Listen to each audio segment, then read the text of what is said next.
దేవుని యొక్క అతి శ్రేష్టమైన నామములు కూడి ఉన్న ప్రతి ఒక్కరికి ప్రభు పేరిట వందనములు తెలియపరుస్తూ ఉన్నాను. మీ అందరు బాగున్నారండి. మీ అందరి కొరకు నేను ప్రార్థిస్తూ ఉన్నాను. అలాగనే మా కొరకు కూడా మీరు ప్రార్థిస్తున్నందుకు ప్రత్యేకంగా వందనములు తెలియపరుస్తూ ఉన్నాను. ఈ యొక్క సమయమందు దేవుని యొక్క వాక్యము ధ్యానం చేసుకోవడానికి మరి చిన్న ప్రార్థన చేసుకుందాం. సకల సోదర కారణబుద్ధుడా, మా యొక్క పరలోకపు తండ్రి, నీ యొక్క ఉన్నతమైన శ్రేష్టమైన నామంలో మరొకసారి వందనములు. ఈ యొక్క సమయమందు ప్రభువా, నీ యొక్క వాక్యము ఆయన వినిచుండగా మాకు వినే బుద్ధిని గ్రహించే శక్తిని మాకు మీరు అనుగ్రహించి, నీ కృపా వాత్సల్యాన్ని బట్టి మమ్మల్ని మీరు ఆదరించి ప్రభువా, ప్రతి దినము మాకు ఎంతగానో నైనా మరి మాకు కావాల్సిన ఇవులన్నీ మీరు అనుగ్రహిస్తూ ఉన్నారు. అలాగనే మమ్మల్ని ఈ యొక్క దినమందు కూడా మీరు దీవించి ఆశీర్వదించి ఈ యొక్క వినికుడిలో ప్రభువా మాకు శక్తిని బలాన్ని దయచేస్తారని యేసు నామములో వేడుకుంటున్నాము తండ్రి, ఆమేన్. ఈ యొక్క దినమందు చక్కటి వాక్యాంశము దుఃఖపరచకుడి అనే అంశం ద్వారా మరి దేవుడు మనందరితోటి మాట్లాడాలని ఆయన ఆశపడుతూ ఉన్నాడు. దుఃఖపరచడం, మరి అలనాటి దినములో ప్రవక్తలను మరి ప్రజలు దుఃఖపరిచి ఉన్నారు. అలాగే దేవుణ్ణి కూడా వారు దుఃఖపరిచి ఉన్నారు. న్యాయాధిపతి కాలంలో ఆ సమయంలో రాజు లేడు. అయితే రాజు లేనప్పుడు ప్రజలందరూ కూడి మా మీద ఒక రాజుని నీవు ఏర్పాటు చేయాలని మరి సమూయేలు దగ్గరికి వచ్చినప్పుడు దేవుడు కూడా ఎంతగానో దుఃఖించినట్లుగా మనము చూస్తూ ఉన్నాం. అలాగనే మరి ఎన్నో పర్యాయములు దేవుడు దుఃఖించినట్లుగా మనం చూస్తూ ఉన్నాం. పరిశుద్ధాత్మ దేవుడు ప్రతినిత్యము మనకి తోడుగా ఉన్నా కూడా దేవుడిని మనము నిందిస్తూ ఉన్నాము, అలాగనే దుఃఖపరుస్తూ ఉన్నాము కాడ. మరి మనకి కావలసిన పరిశుద్ధాత్మ దేవుడు మనతోటి ప్రతి దినము ప్రతి సెకండ్ మనతో ఉన్నా కూడా మనము దేవుణ్ణి దుఃఖపరుస్తూ ఉన్నాం. ఏ విధంగా దుఃఖపరుస్తూ ఉన్నాము? నేనైతే సంఘానికి వెళ్తూ ఉన్నాను, పరిచర్య చేస్తూ ఉన్నాను, ప్రార్థిస్తూ ఉన్నాను, మరి విశ్వాసాలను తీసుకొస్తున్నాను, ఇంకను ఏ విధంగా నేను దేవుణ్ణి దుఃఖపరుస్తున్నాను అంటే ఈ యొక్క వాక్య లేఖనాల్లో మనం చూస్తున్నట్లయితే ఎఫెసీయులు రాసిన పత్రిక 4వ అధ్యాయము 30 నుంచి 31 వచనాలు మనం చదువుకున్నట్లయితే మనము ఏ విధముగా దేవుని దుఃఖపరుస్తూ ఉన్నాము, ఆ పరిశుద్ధాత్మ దేవుని ఏ విధంగా దుఃఖపరుస్తున్నాము అన్నది మనకి తేట తెల్లగా ఈ యొక్క వాక్యములు మనకి తెలియపరుస్తూ ఉన్నాయి. చదువుకుందాం. 30వ వచనం, దేవుని పరిశుద్ధాత్మను దుఃఖపరచుకుడి, దేవుని పరిశుద్ధాత్మను దుఃఖపరచుకుడి. ఎందుకని పదే పదే ఈ యొక్క మాట దేవుడు చెప్తూ ఉన్నాడు? మరి యేసుక్రీస్తు ఆయన ఆరోహణం అవుతూ ఉన్నప్పుడు శిష్యులందరికీ కనిపించి ఆయన ఆరోహణం అయి ఉన్నాడు. అయితే మీ మధ్యకు పరిశుద్ధాత్మ దేవుడిని నేను నడిపిస్తున్నానని మరి దేవుని యొక్క కుమారుడు తెలియజేస్తున్నాడు. అలాగనే ఈ యొక్క నేటి దినాల్లో కూడా పరిశుద్ధాత్మ దేవుడు మన మధ్యన సంచరిస్తూ ఉన్నాడు. మరి ఆదిమ అపోస్తలుల మధ్యన మరి పరిశుద్ధాత్మ దేవుడు వచ్చినప్పుడు వారు అన్య భాషలు మాట్లాడి ఉన్నారు. అలాగనే మరి వారు పరిశుద్ధాత్మను పొంది ఎన్నో గొప్ప కార్యములు కూడా చేసినట్లుగా మనము చూస్తూ ఉన్నాం.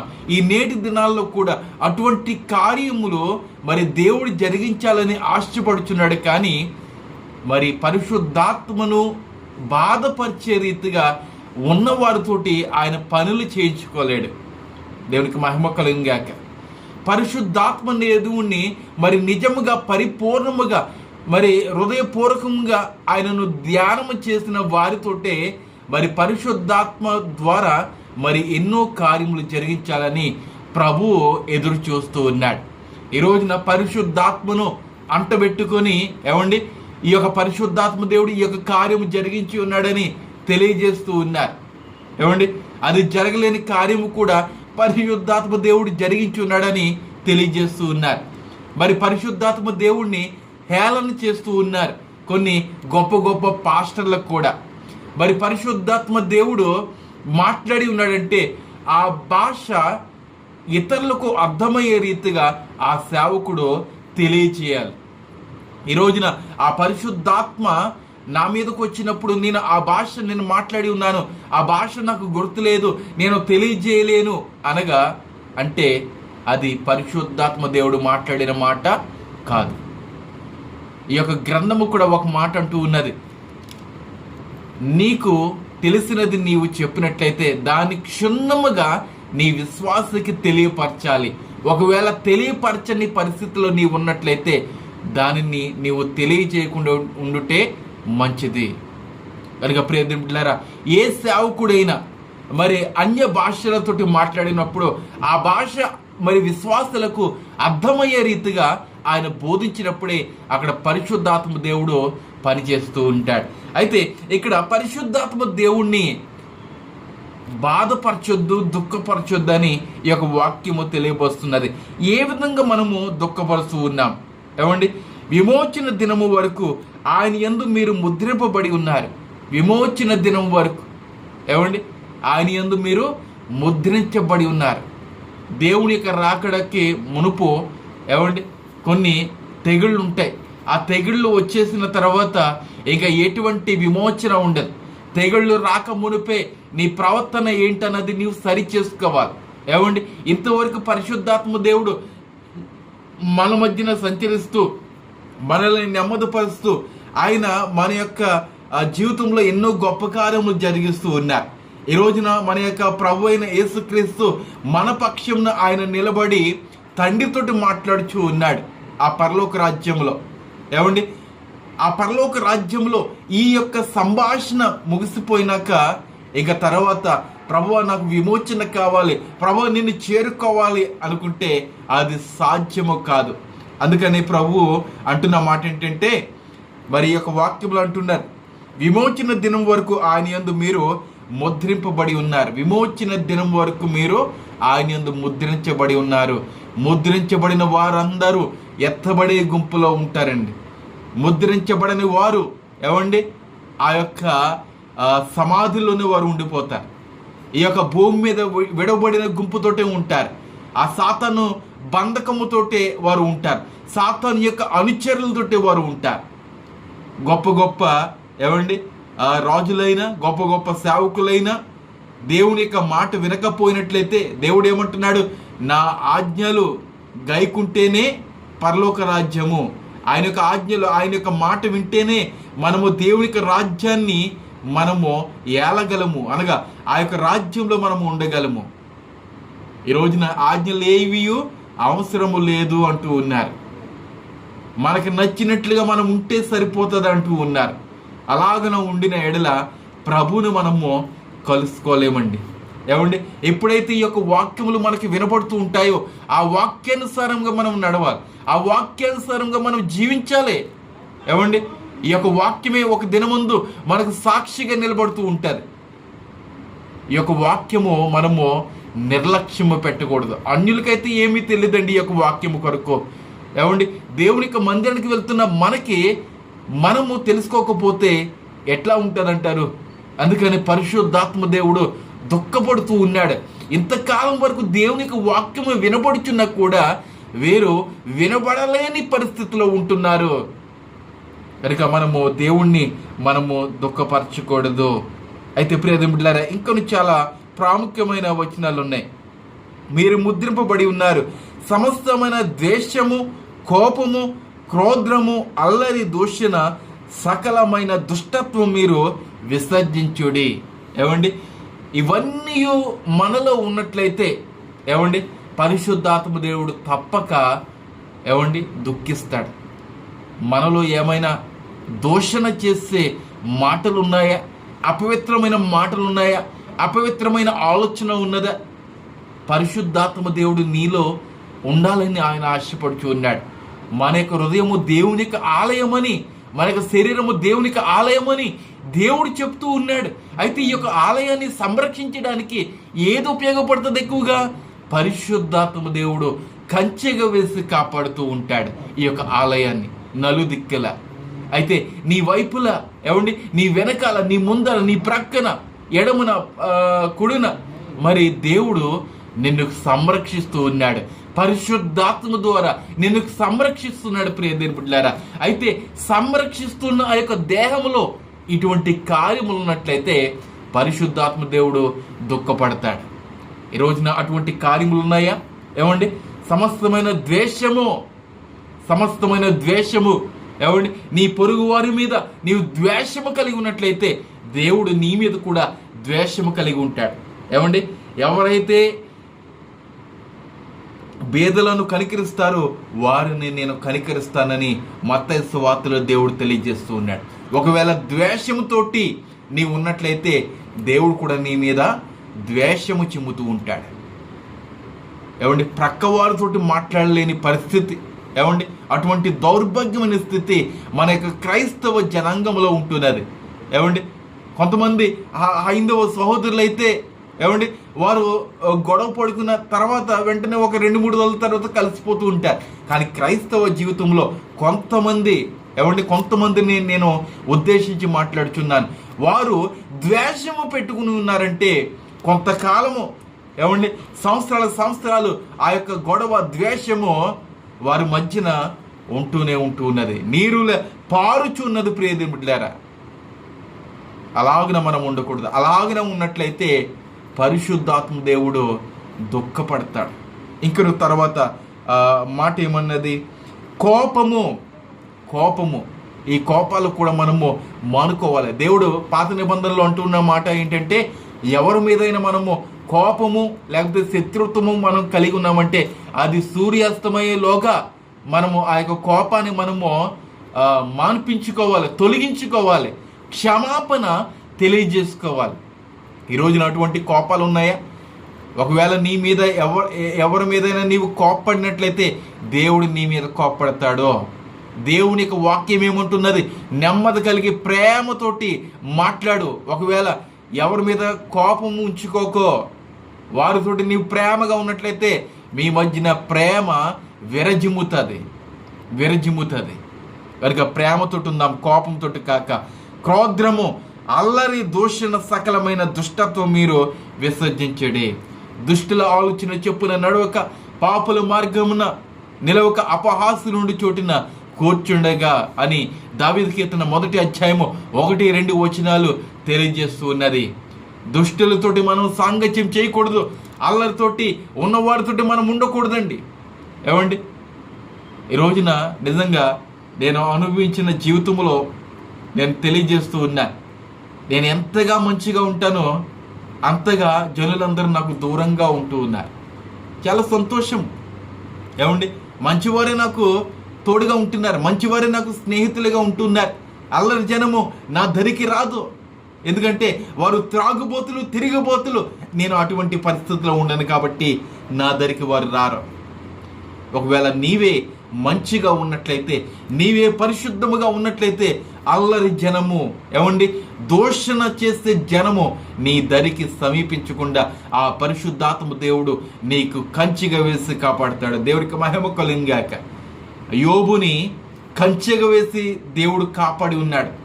ఎందుకంటే ఆయన పరిశుద్ధముగా ఉన్నాడు. పరిశుద్ధమైన జీవితము ఆయన అనుభవించి ఉన్నాడు కాబట్టి ఆయన మధ్యన ఆయన కుటుంబానికి దేవుడు కంచెగా వేసి అతన్ని నిత్యము కాపాడుతూనే ఉన్నాడు. ఎందుకంటే ఏమండి ఆయన నమ్మకముగా దేవుని ఎదుట ఒదుగుచూ ఉన్నాడు, బ్రతుకుచూ ఉన్నాడు. కాబట్టి ఈ యొక్క నేటి దినాల్లో కూడా నీవు కూడా దేవుని ఎదుట బొదుగుచూ జీవించినట్లయితే దేవుడు నీకు కంచిగా వేస్తాడు. దేవుడికి స్తోత్రము కలుగుగాక. ఏమండి, కంచె లేకుండా కంచెల గాడిదల వలె తిరుగుతూ ఉన్నాం మనం. ఏమండి, దేవుని యొక్క వాక్యము మనకి సేవకుడు సరైన పద్ధతిలో బోధించక, ఏమండి సంఘ విశ్వాసులు చెడిపోయే క్రమంలో ఉంటున్నారు ఈ యొక్క నేటి దినాల్లో. క్రోధము, కోపము, దూషణ, అల్లరి ఇవన్నీ క్రైస్తవ బిడ్డలు ఎక్కువగా చేస్తున్నట్టుగా మనం చూస్తూ ఉన్నాం. డిసెంబర్ 31 నైట్ వచ్చినదంటే ఏమండి అల్లరి జనము సంఘం ఎదుటి తాగేసి తండ్రాలాడుతూ ఉన్నారు, నాట్యము చేస్తూ ఉన్నారు, దుర్భాషలాడుతూ ఉన్నారు. వీటన్నిటి ద్వారా పరిశుద్ధాత్మ దేవుడు దుఃఖపడుతున్నాడు. ప్రియదేవులారా, మనలను దేవుడు ఎన్నుకొని మనలను దేవుడు ఆయన యొక్క స్వరూపమందు చేసుకొని మనము ఆయనకు దుఃఖము కలగజేసే రీతిగా మన యొక్క ప్రవర్తన ఉంటున్నది. ఒకవేళ ఆ దేవుడే ఇతను నేను చెప్పిన మాట వినాలి లేకపోతే రోబోలా ఉండాలి అని ఆయన అనుకుంటే ఆయన చేయలేడా? చేయగలడు. మనం ఎలా వెళ్ళాలో అలాగా ఆయన చేయగలడు. కానీ సమస్తము మన యొక్క చేతులకు అప్పచెప్పు ఉన్నాడు ఆయన. సమస్తము మీ యొక్క ఇష్టానుసారంగా చేయండి అని ఆయన తెలియజేస్తున్నాడు.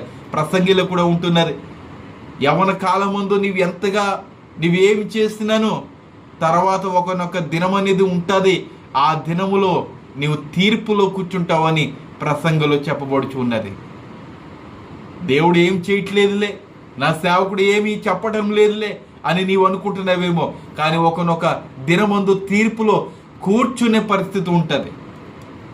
దేవునికి మాట నీవు వినకపోయినట్లయితే దుష్ట జనాంగానికి దేవుడు నిన్ను అప్పజెప్పేస్తాడు. దుష్ట జనాంగం అంటే సాతానుకి అప్పజెపుతాడు.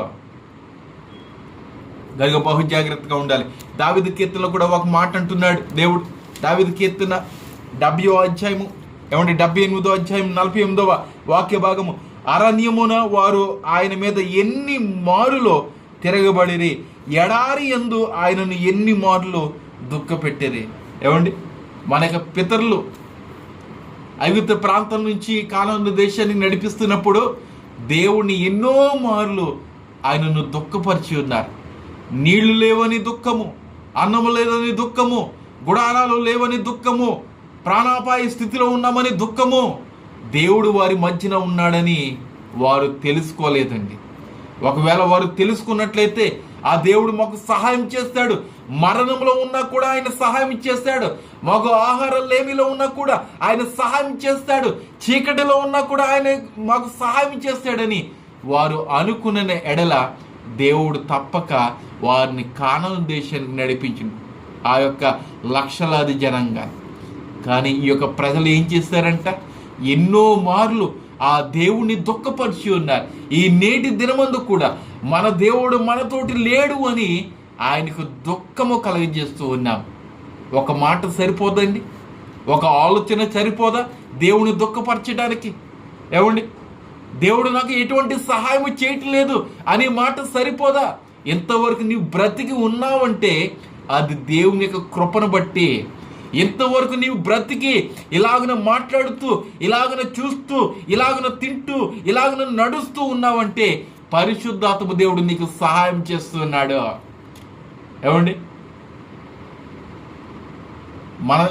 మన యొక్క రెండు కాళ్ళ మీద నిలబడుతున్నామంటే మన యొక్క శక్తి కాదండి. మన యొక్క ఒకసారి ఆలోచన చేయండి. మన యొక్క ఈ యొక్క శరీరము మొండెము, కాళ్ళు చూస్తున్నట్లయితే కాళ్ళు చాలా సన్నముగా ఉంటాయి. మొండెము మాత్రము కొంతమంది లావుగా ఉంటారు, కొంతమంది సన్నముగా ఉంటారు. లావుగా ఉన్న వాళ్ళు కూడా ఆ కాళ్ళు, రెండు కాళ్ళు సన్నంగా ఉన్న రెండు కాళ్ళు ఎలాగ మోయిస్తూ ఉన్నాయి. ఎలాగ మోస్తూ ఉన్నాయి?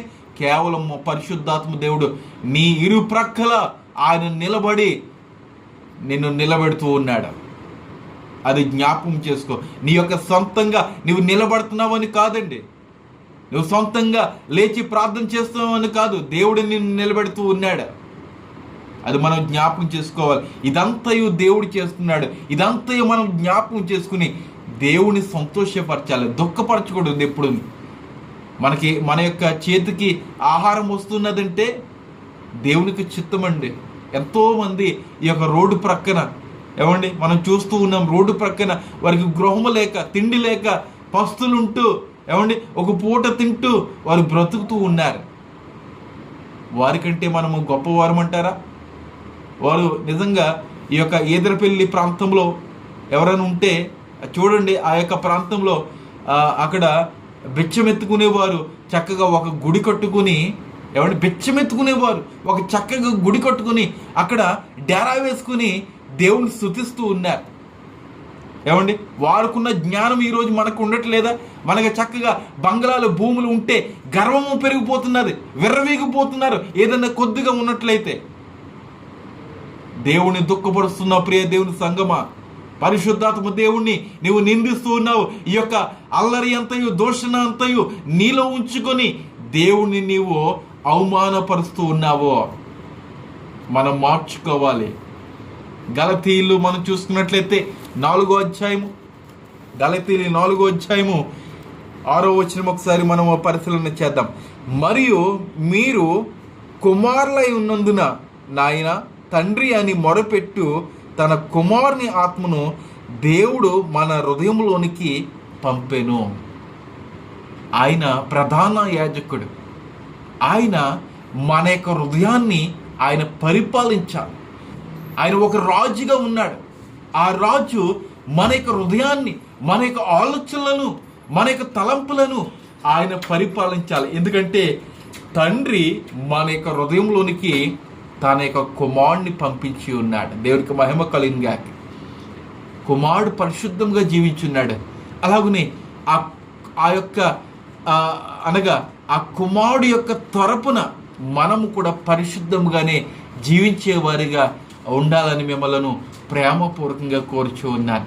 ఒకవేళ దేవుడికి కుమారుడు ఈ యొక్క 33.5 సంవత్సరములు ఎలా అయితే జీవించున్నాడో అలాగనే మనము కూడా జీవించి దేవునికి మనము కనుపరుచుకుని ఉన్నామంటే దేవుడు ఎంతగా సంతోషిస్తాడంటారు?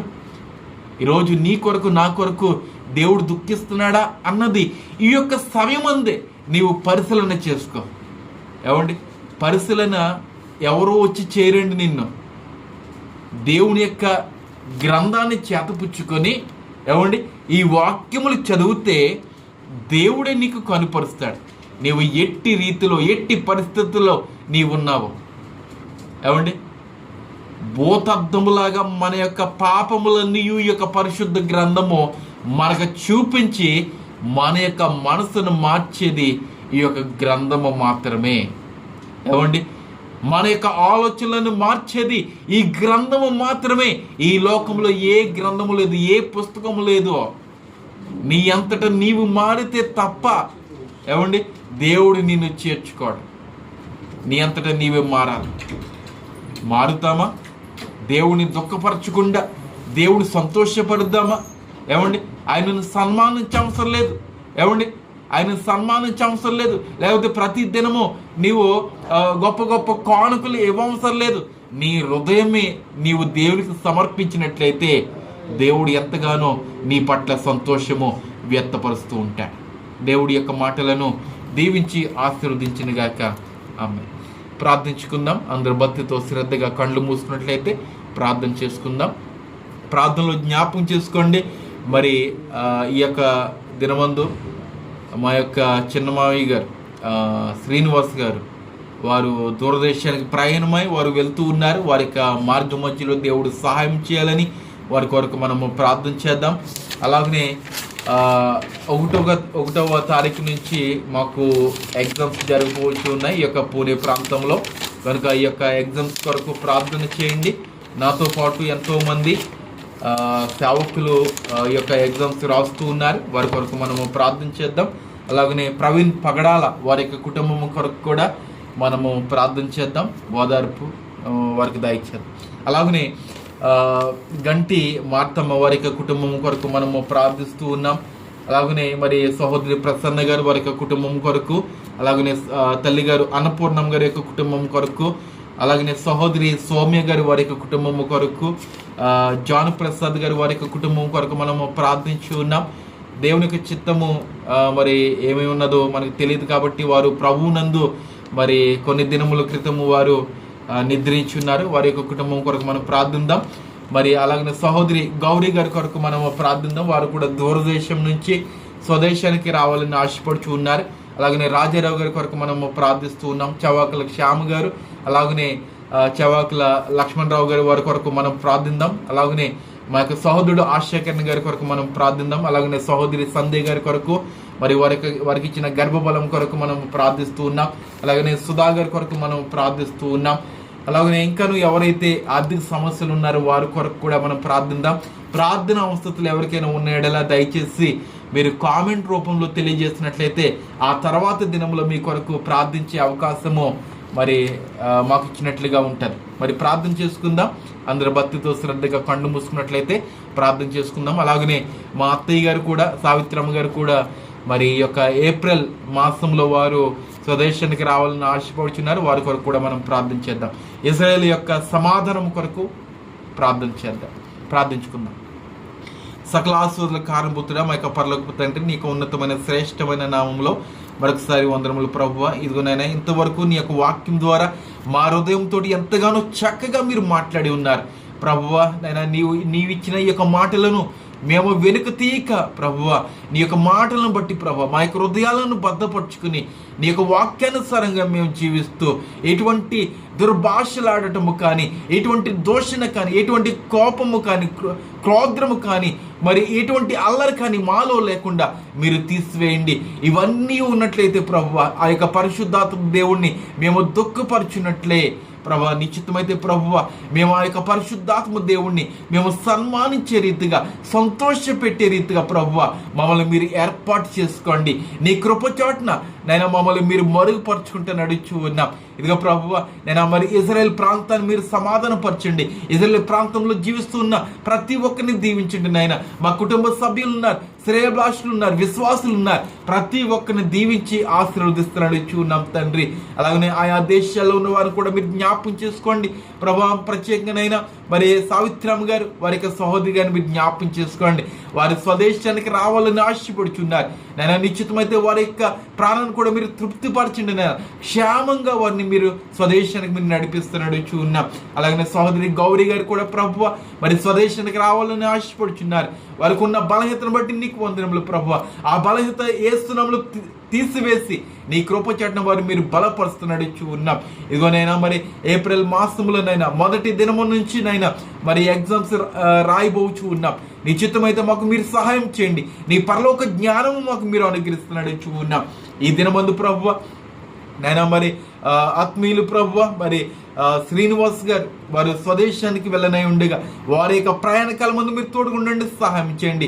నీ కృపచాటున వారిని మీరు భద్రపరచండి ప్రభువ. ఎటువంటి ప్రమాదములు జరగకుండా నేను క్షేమంగా నేను దూరదేశానికి వారిని మీరు నడిపిస్తున్నాడు ఉన్నాం. ఎంతగానో కుటుంబంతో సంతోషముగా ఉన్నారు.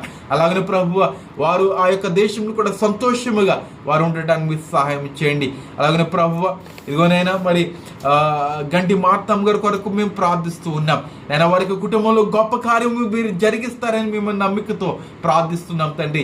వారి యొక్క మరి కుమార్తె యొక్క వివాహం కొరకు ప్రార్థిస్తుండగా తండ్రి చక్కనైన కుమారుని ప్రభువ ఆ యొక్క కుటుంబానికి మీరు నడిపించండి.